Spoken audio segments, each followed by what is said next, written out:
around here like Tokiko and some of the staff at university, gave me the hope. And so that's what we want to encourage, hope.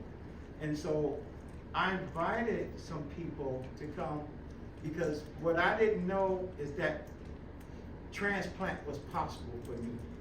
Because this whole world of transplant was totally new to me. I have no idea. And I'm like, okay, I gotta ask somebody. And so I wasn't willing to, So I just wondered if Juan could stand up and Tracy could stand up. These are some people here who have gotten transplanted that I have met. So if you had a transplant, stand up. Because some of us need to know transplant is possible. And so I also invited my donor here. And I was asking her, can I mention you? And she's kind of shy, but because of her, I'm scheduled to get a transplant on the 26th of January. This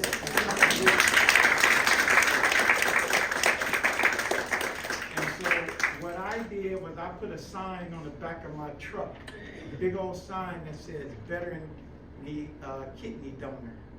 And that's how she became my donor, because she saw the sign. And we're brother and sister in Christ also. So we go to the same church. We in the same ministry. And so if you could stand up, Alicia, please.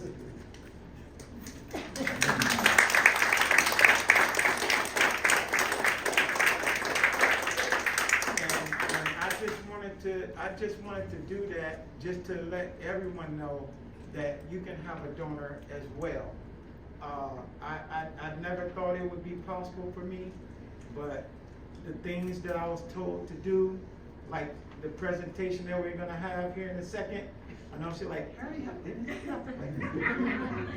but the presentation we're gonna have, ideas, how to promote and how to advocate for myself, has really helped.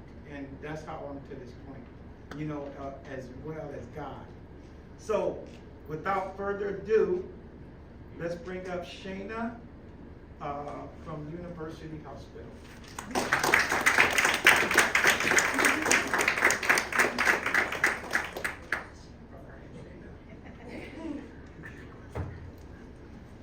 How many of you are feeling these allergies? Oh my gosh. So if I start crying in the front, it's because my eyes are so watery and my throat is kind of itchy. But so can you guys hear me okay? Should I move this? Okay, I'll move it down because we're at 6 feet distance, I think.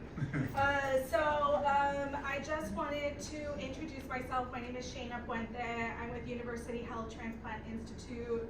How many of you all are from different hospitals? Or are you guys pre-transplant? Are you guys on dialysis?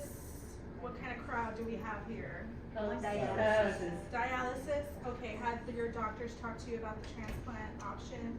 Have you been referred to a transplant center? You have? Not to university though? Okay, it's okay. Don't be shy. Don't be shy to tell me. I completely understand. You guys, that's the beauty of life. You guys have options. Always have options. You always need to advocate for yourselves. And you need to make sure that you're doing the best for you, that you're becoming educated, that you're coming to support groups just like this, that you're getting all the information that you need to be able to make an informed decision, right? And so what I'm here to do is just to help you guys in any way that I can. Okay, so obviously this is near and dear to my heart. I've been with transplant for 12 years. I've seen a lot of patients go through a lot in their journeys, and I know the difficulties, not because I've witnessed it personally, but because I'm so empathetic to what you guys are going through, that when you hurt, I hurt, or we feel it too. The transplant program suffers as well when we have a loss, or when we are not successful, or when we don't get that transplant on time, when we don't get that kidney on time. That means a lot to us. So what our program has done is allow me to create this program called the Champion for Life program. So it is only for university but I can give you my secrets. The beauty of this champion program, which is unique to the whole entire country, not everybody has this kind of program, but because we're so invested in your all's success, I think our transplant program has gone over and beyond to allocate funds and this resource, which is me, to be able to help show patients how to find a living donor. So my background is in marketing, and so I was doing the marketing for the transplant program, but mostly what I did was celebrate success stories, right? Because that's what you want to market. You just want to market the happy ending. But what about everything that happens before? What about the journey beforehand? That is just as important.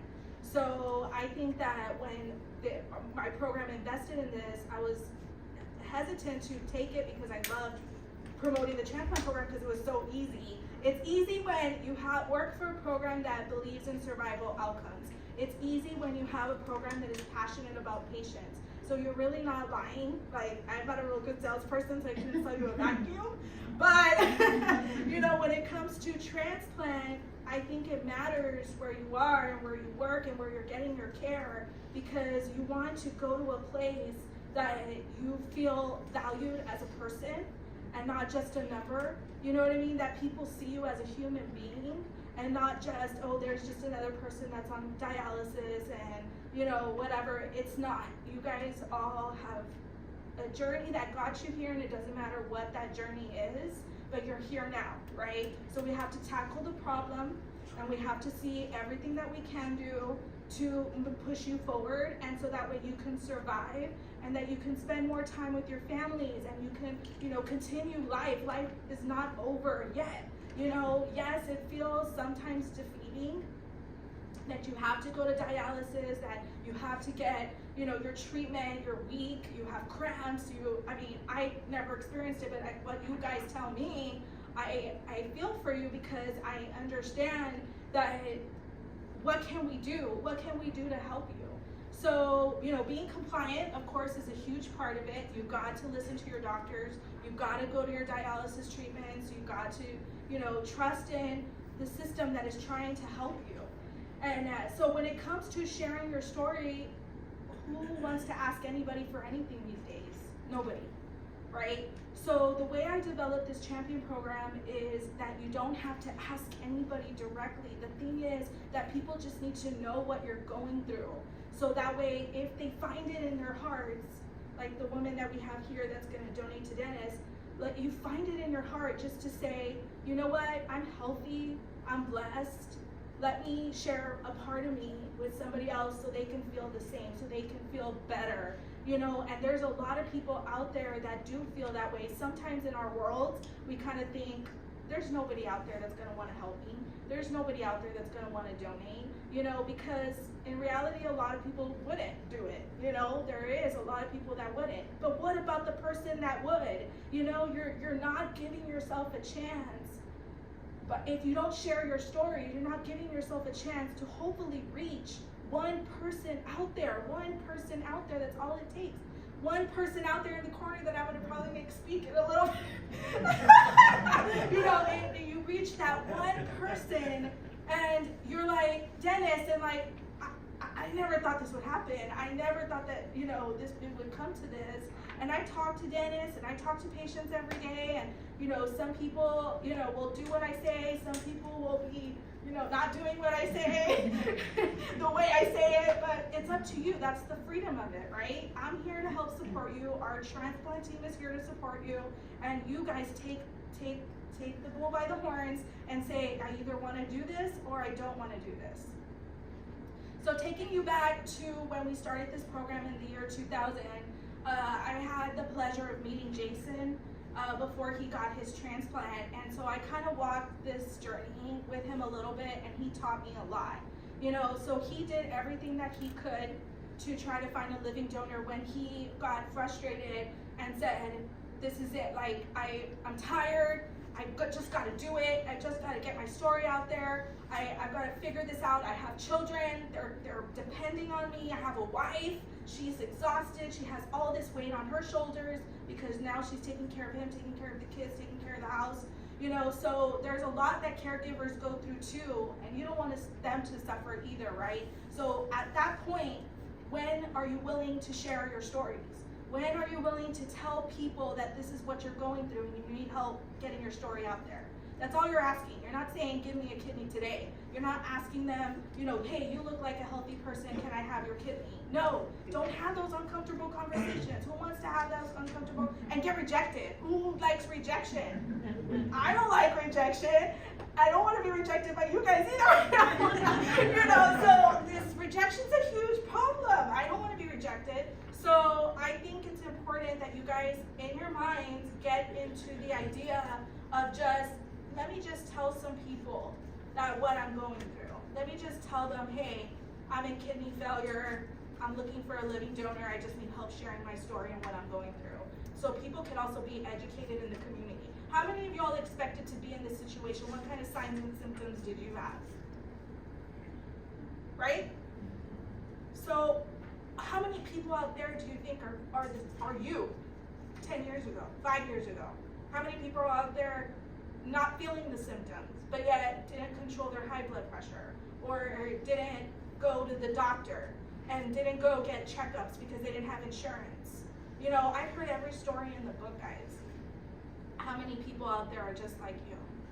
But with you sharing your story, not only are you helping yourself, but you're educating others about this option of living donation. You're educating people about kidney disease and about how it affects millions of people in the United States, right? How many people are out there that are, I'm gonna meet, and I don't even wanna think about it. How many people out there I'm gonna meet in a couple of years because they were in your position a couple of years ago, right?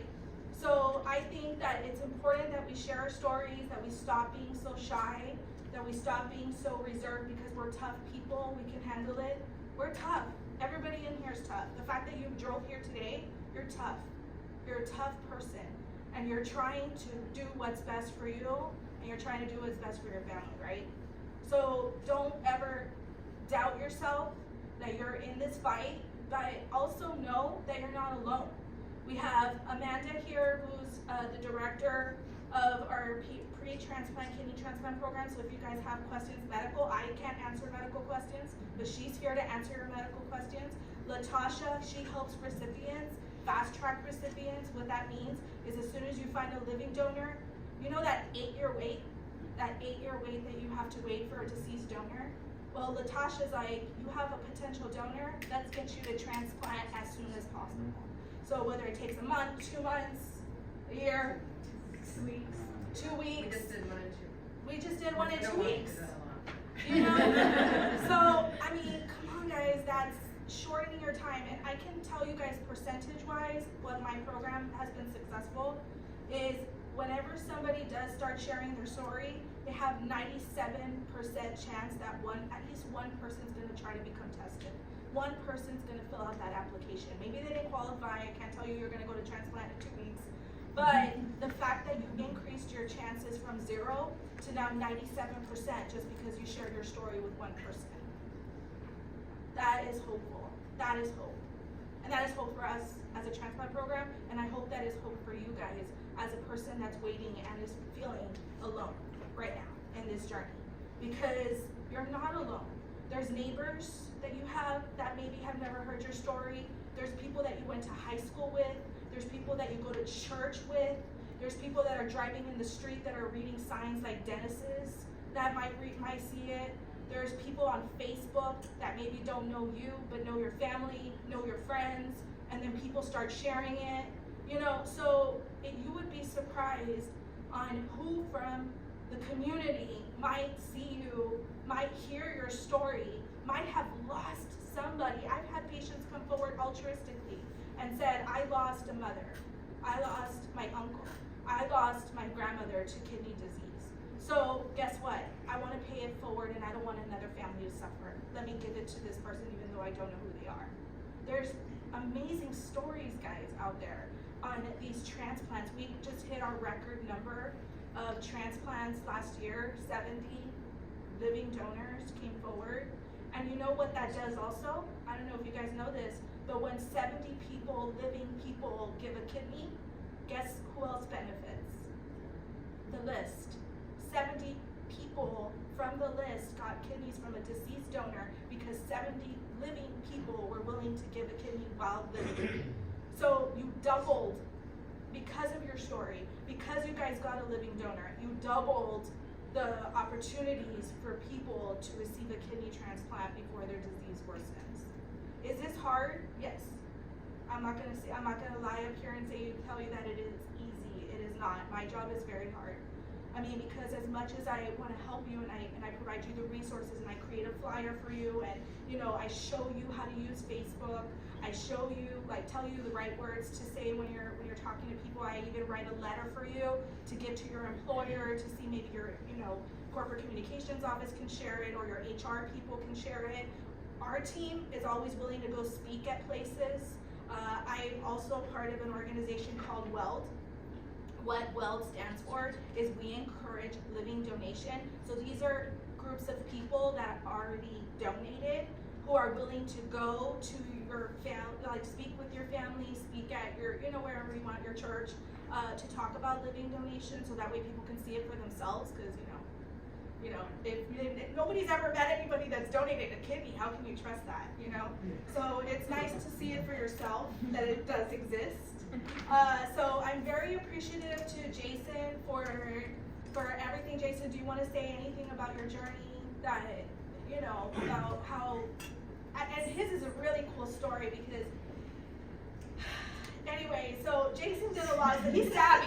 Jason is savvy. He's creative. He did flyers. He did signs. He did Facebook.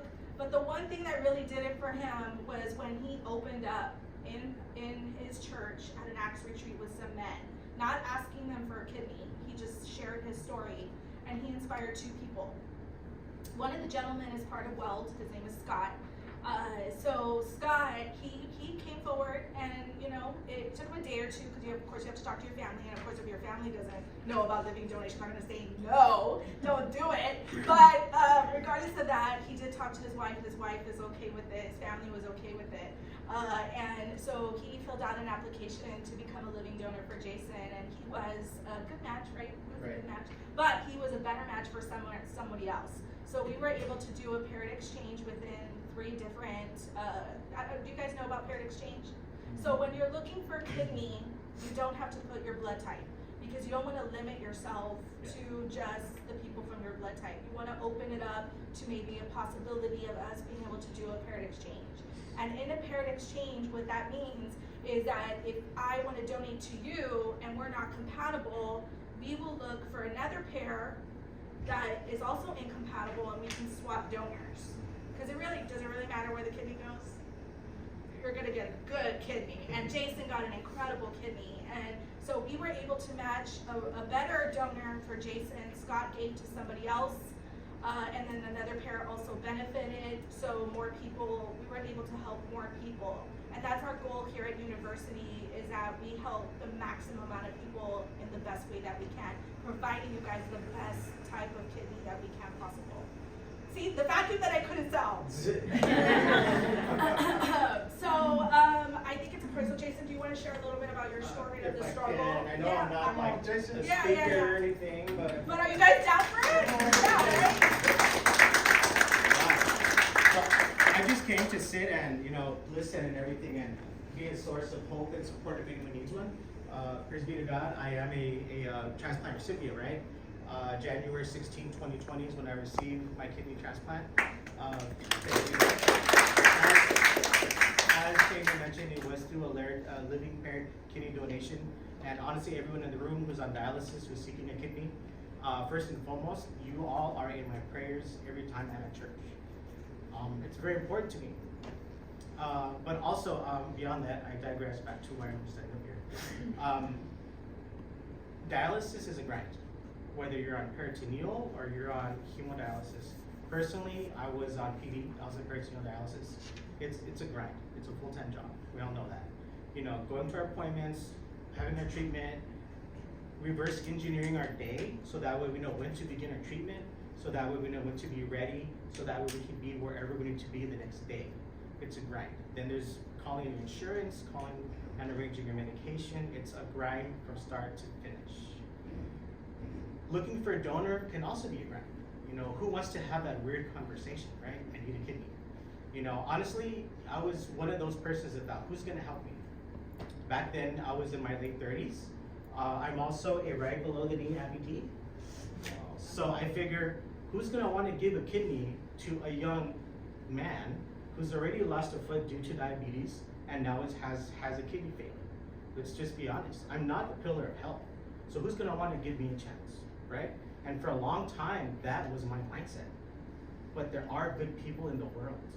And I'm a husband, I'm a father. If I'm not gonna do it for me, I'm gonna do it for them. Everyone in here, I pray, has a family. You have someone that you care about, so you do it for them. And you share your story, you keep the focus that you're a person. And you appeal to that, to people. People, social media loves people. If you're scrolling and you're scrolling and you're scrolling, you're gonna stop on a picture of someone you know. That's what's gonna stop the scroll. So what you do is, anything that you do, you focus that you're a person. If you're gonna share on social media that you're looking for a donor, don't just share a picture of you, don't just put words, but put a picture of you in your family setting. It shows you as a person. That's what's going to appeal to donors, someone who's thinking, or someone who's on the fence, right? There's a lot that you can do. Shana mentioned earlier, yes, I did go on social media. I did make a social media page just for my kidney journey. I didn't name it anything like Jason needs a kidney, because if you honestly go on Facebook and you search needs a kidney, you're gonna find tons and tons and tons of pages that end or begin with needs a kidney. And you're gonna get lost in the numbers. So you wanna be creative and name your page something that's personal to you, but also stands out. So I named mine Jason's Kidney Journey, because I did that me needing a kidney was not the end. This is a journey from start to beyond, right? So there's that. You want to show yourself as a person. I also made like little cards that I could put on like cork boards, right? At like coffee shops, restaurants, businesses. A picture of me with my family, my name, my date of birth. Because whenever you have someone who's interested, they do need that information. No, don't do date of birth, I'm sorry. Oh, sorry. I did that. I was kind of cautious. Don't do date of birth. I was kind of cautious because I know people can steal my identity. Yeah. But you know what? What are they That's gonna why steal? you don't do that. I know about that. But you know what? For me, it was like a risk-reward scenario. So to me, the reward was much better than the risk. I already lost the foot. What else did it take? Right? So. No, but did I mention I talked to him before I started the program? So talk to me if you start sharing your story. Yeah, I did. I was on the phone with Shannon quite a bit. quite a But bit. I did have those cards. I also made a pamphlet, that I could give people that wanted more information. The card was just a quick appeal to the general public. And if someone approached me, they say, hey, can I have more information? I had this pamphlet in my car that I gave them that had several pictures of me and my family, me and my wife alone. It had living donor facts from reliable sources, information to contact university, the website to go to fill out the form to begin the process. I had a buddy of mine who just walked up to me one day and said, I want to help you. I can't give you my kidney because my son only has one. So if he needs one, I'm gonna give it to him, but I wanna help you. So he took it upon himself to make these yard signs. He made huge stack of yard signs. And we drove all around San Antonio and we just put them in high places, high traffic places. And El Paso. Yes, and he gave me a stack. I sent them back home to where I'm from. And my family did the same. My family put them out in restaurants. They're really tight with the community there. So they put them in different businesses. And honestly, once I received my kidney transplant and I was back home, my friend sent me a video where he went to one of the businesses in town and he took the sign off and he broke it. And that's kind of like when you score a touchdown and you celebrate afterwards. That's that celebration. And I shared that with my family back home and my dad did the same thing. Man, that's powerful. Powerful, powerful.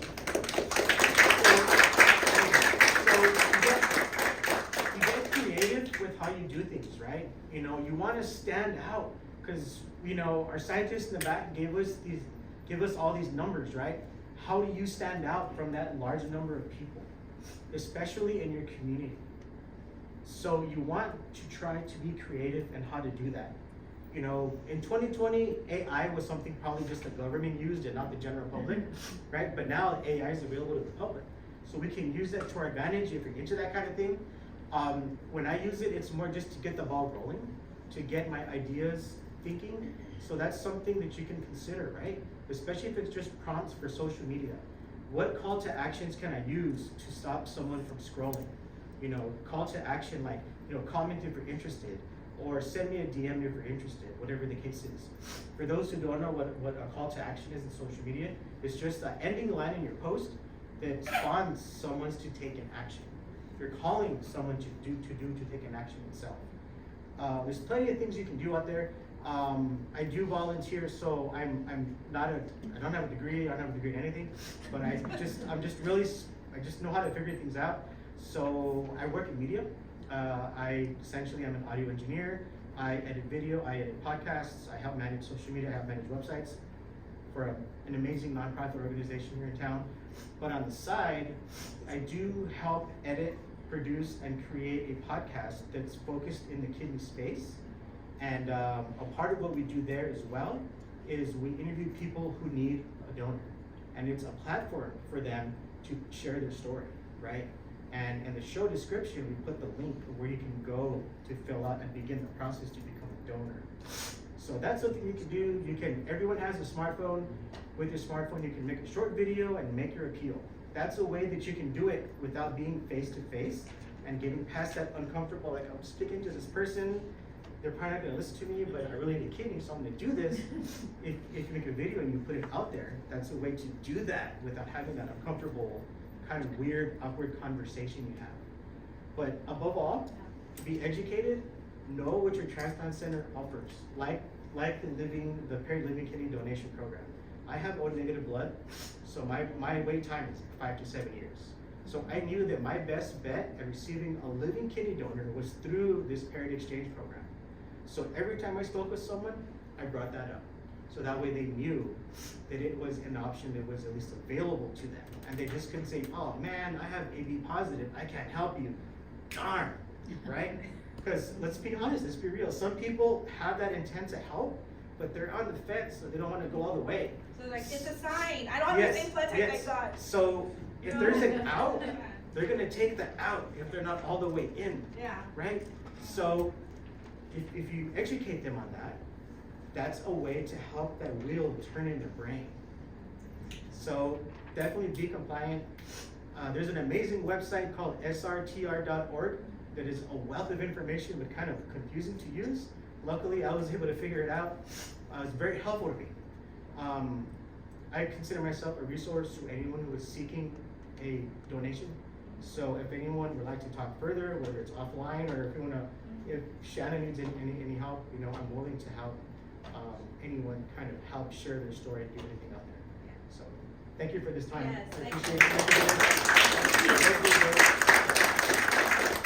I consider Jason like an ambassador, even though I haven't officially started my ambassador program yet, but eventually I do want to make an ambassador program filled with recipients and donors who want to help others. So that way, you know, you're not just depending on my time, but you also have some other resources. So thank you, Jason, for offering that. I'm gonna sign you up for my ambassador program.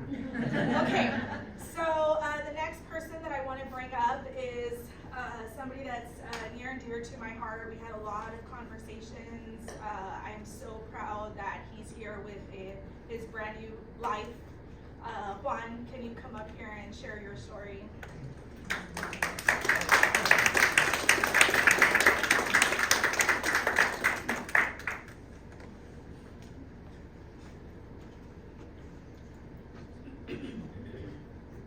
Hello, my name is Juan Medrano. I'm not a guru like you is, but on social media, but I'm going to share my story and I'm going to touch on two things.